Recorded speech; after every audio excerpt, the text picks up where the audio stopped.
Hola a todos y a todas. Ya vamos con el siguiente vídeo.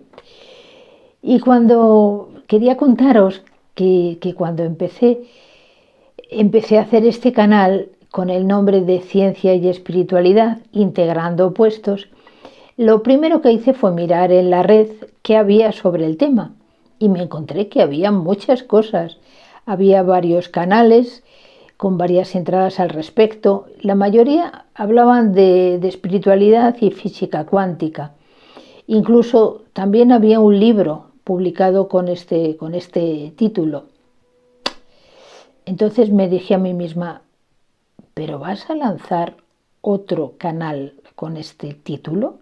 Si ya hay muchos en ese sentido y además de autores muy buenos. Y os aseguro que a punto estuve de tirar la toalla. Pero poco a poco fui pensando, bueno, de lo que yo quiero hablar es de la ciencia de la vida, de cómo los hechos científicos han cambiado al ser humano y a la sociedad. Quiero hablar de la espiritualidad como algo intrínseco que está en el hombre. Voy a hablar de la ciencia y de la espiritualidad desde un punto de vista humanista. Bien, y estando con estos temas, pues cayó en mis manos unas frases de un astrofísico y de un divulgador científico magnífico, que es Carl Sagan. Y decía, el cosmos está dentro de nosotros, estamos hechos de polvo de estrellas. Esta frase parece algo poético, sí, es algo poético, pero es algo absolutamente cierto y literal, como ya veremos en un vídeo que tengo pensado hacer sobre esto.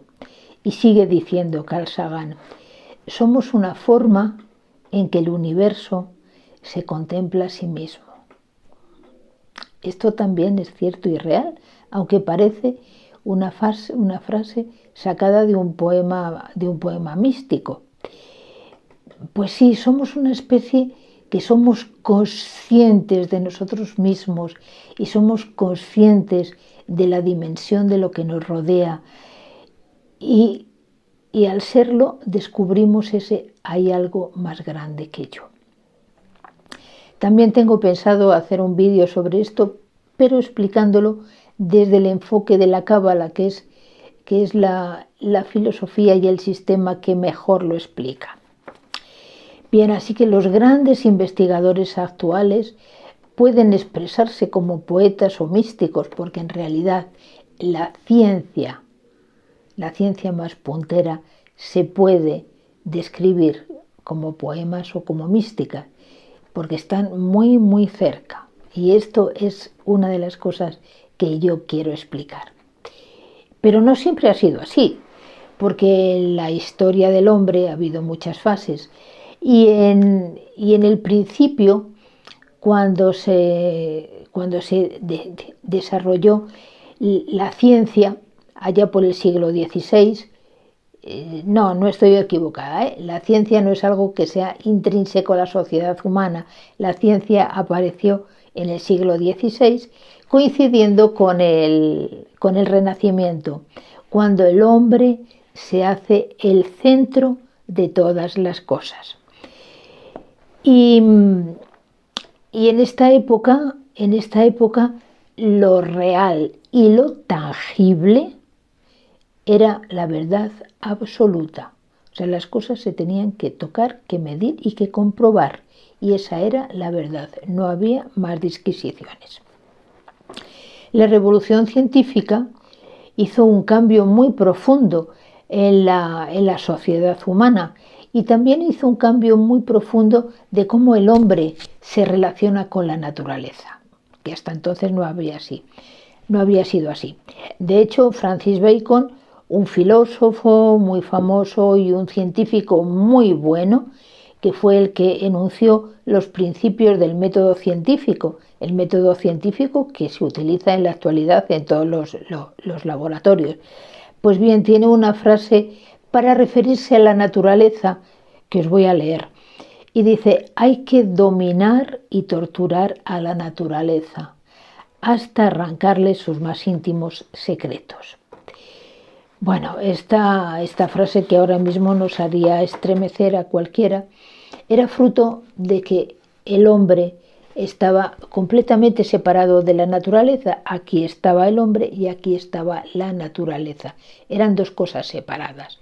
Entonces, el hombre era el poseedor de la naturaleza y como poseedor podía utilizarla, podía explotarla, podía hacer lo que quisiera según su provecho.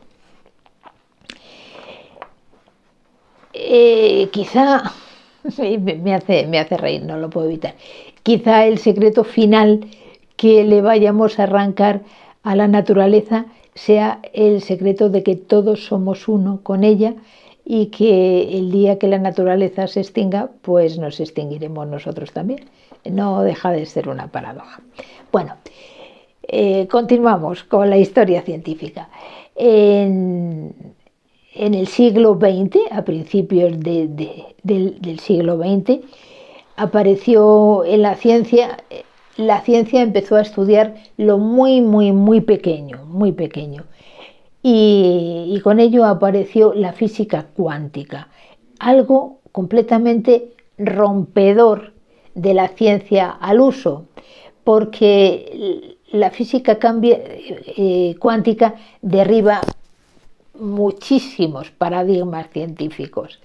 Bien, pues el caso es que estaban estudiando la naturaleza del fotón, la naturaleza de la luz, y si el fotón era una onda o era una partícula. Y entonces hacían los experimentos y unas veces salía que el fotón era una onda y en otras que el fotón era una partícula.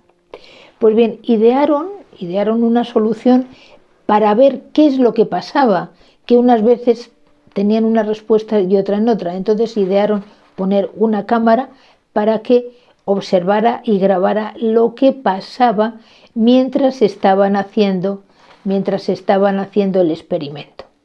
Y lo que pasó fue una cosa muy curiosa, es que cuando ponían la cámara, los fotones se comportaban como partículas y cuando no ponían la cámara, los fotones se comportaban mayoritariamente como ondas. Entonces esto le rompió las ideas y tardaron tiempo en darse cuenta de lo que era. ¿Y qué se deriva de ello? Pues que no hay nada absoluto, que no hay una verdad absoluta, que no todo se puede medir y que sea real. Todo es relativo, no es absoluto sino relativo. Y también que el observador y el observado forman una unidad y que no estamos al margen de nada y que todo nos concierne. Es decir, no es el observador y todo lo demás que está fuera, sino que el observador interactúa con lo observado y eso nos concierne a todos. Es una cosa nueva que no nos habíamos planteado, que lo que nosotros hacemos a la totalidad nos lo devuelve. O sea, lo que hacemos influye en la totalidad y esa totalidad influye en nosotros, y nos afecta. En realidad somos uno. Nosotros es que estamos dentro de la naturaleza, no es que seamos separados, sino que formamos parte de la naturaleza. Por eso quiero analizar lo que nos puede decir la ciencia a nivel personal con sus descubrimientos, para llevarlos a nosotros mismos, para que podamos sentir que la estructura y la naturaleza del agua influye sobre nosotros, o qué nos puede decir, qué nos puede decir mejor, qué nos puede decir el anuncio ese que había que decía Be Water, ¿qué es ser como el agua? ¿Qué es ser como el agua? ¿Qué sentido tiene? Bueno, ya lo veremos cuando haga un vídeo sobre el agua. ¿O qué significado puede tener para nosotros el que cuando se fotografía el entrelazamiento cuántico, que es un hecho de la materia asombroso y que la física cuántica ha descubierto, cuando se fotografía el entrelazamiento cuántico, la fotografía que se obtiene es una imagen del yin y del yang.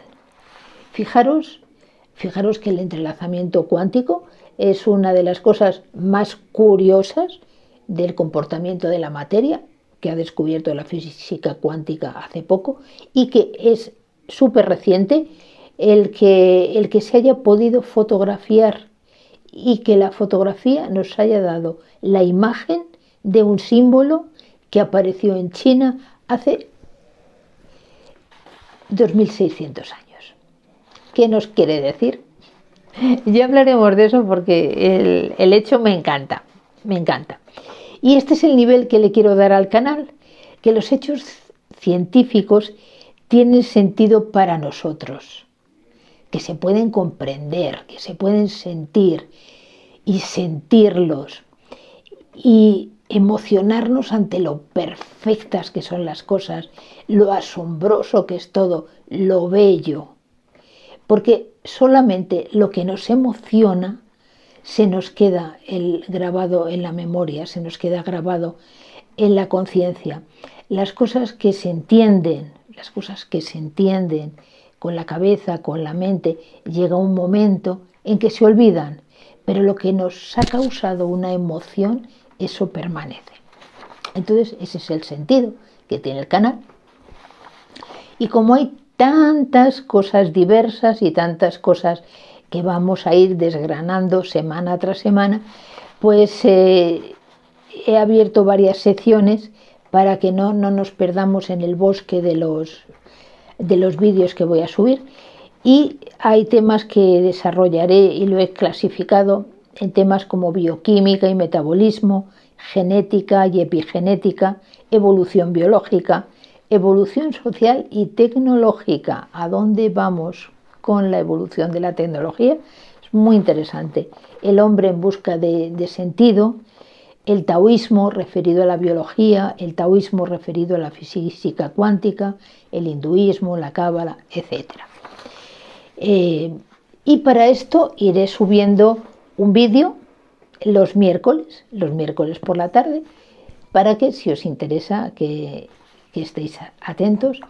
Y como hemos dicho que todo afecta a todo, pues si os resulta interesante el enfoque que se le está dando al canal y que vamos a ir desarrollando entre todos, pues suscribiros si no os habéis suscrito, o darle al like si os parece adecuado, para que todo interactúe con todo, para que vuestra intención,